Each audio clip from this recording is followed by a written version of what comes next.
디퍼드 렌더 파이프라인에 대해서 알아보겠습니다. 포워드 렌더 파이프라인에서는 라이트가 증가함에 따라 계산의 복잡성이 증가하는 단점이 있었습니다. 라이트가 늘어날수록 패스가 하나씩 추가됐었죠.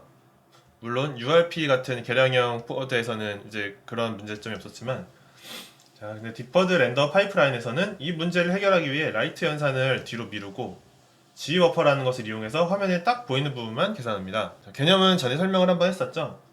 디퍼드 렌더링은 총 두 개의 패스로 이루어져 있는데, 첫 번째 패스는 지오메트리 패스로 G 버퍼에 내용을 기록을 하고, 두 번째 패스, 쉐이딩 패스에서는 그 G 버퍼로 얻은 정보들을 계산을 하고 있습니다. 첫 번째로 지오메트리 패스에 대해서 알아보도록 하겠습니다. 지오메트리 패스에서 메시의 형태에 맞춘 라이팅 계산 소스들을 텍스처화한 것들을 G 버퍼라고 합니다.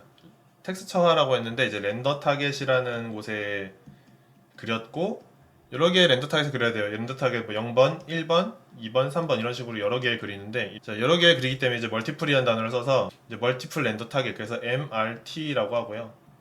MRT라는 단어가 들어가면 디퍼드구나 라고 생각을 해주시면 되겠습니다. 유니티에서도 이렇게 렌더 텍스처 0번에는 디퓨즈 컬러를 RGB에 넣고 오클루전을 A에 넣고, 렌더 텍스처 1에는 스페큘러 컬러를 RGB에 넣고 러프니스를 A에 넣고 이런 식으로 계산을 하고요. 세 번째에는 이미션, 라이팅, 라이트맵, 리플렉션 이런 것들을 한 번에 넣어서 계산을 하고, 이 집어퍼마다 어떤 것을 넣느냐는 이제 엔진에 따라서 좀 차이가 있습니다. 그래서 어떤 식으로 집어퍼를 기록하는지 알아두시면 좋고요. 예를 들면 여기서는 뎁스 그리고 베이스 컬러, 노멀, 그리고 라이팅, 라이트 프로브나 이렇게 라이팅 해서 이것들을 전부 라이팅 계산을 해서 이렇게 최종 이미지를 만드는 건데요.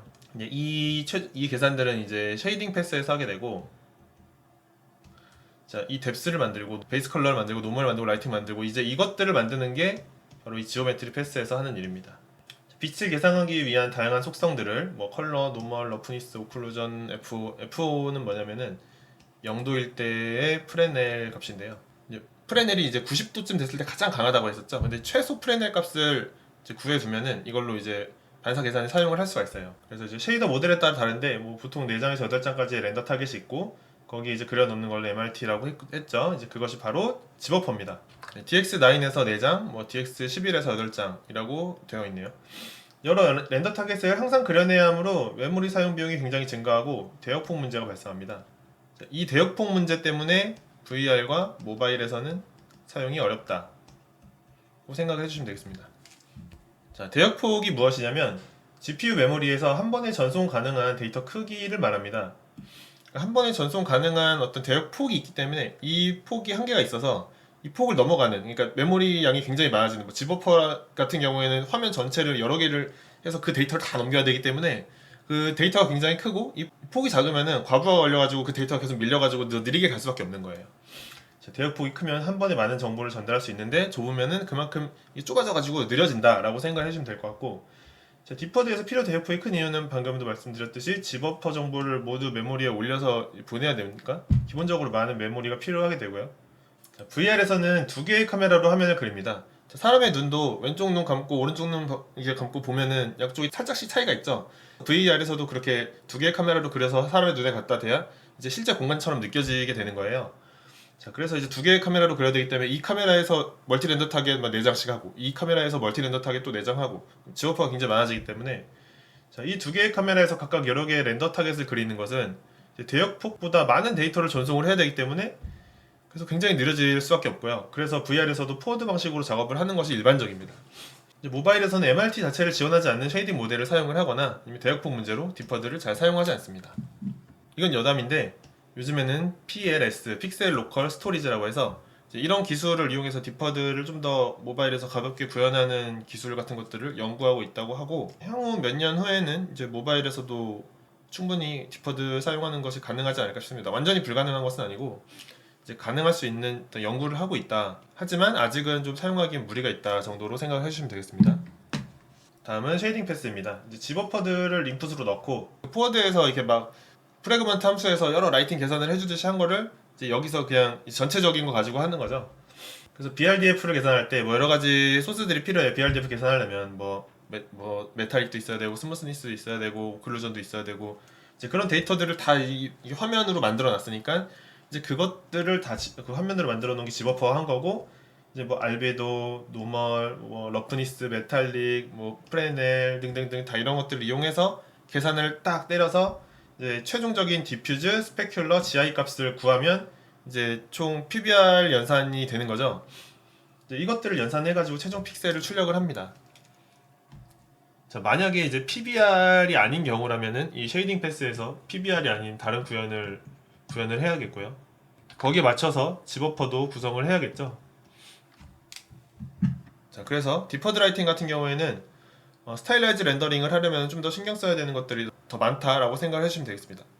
자, 디퍼드는 집어퍼로 화면을 다 만들어 놓고 계산을 하기 때문에 그럼 알파는 어떻게 계산하는 거지? 이런 생각이 드실 텐데, 알파 같은 경우는 최종 연산을 다 한 다음에 그 다음에 이제 포워드 방식으로 다시 뒤에서부터 그리면서 따로 이제 계산해 주는 건데, 가려져 있는 부분이 있으면 뎁스는 구해놨으니까 그 뎁스를 기반으로 빠지고 이제 가려지지 않는 부분들 위주로만 나오게 되겠죠.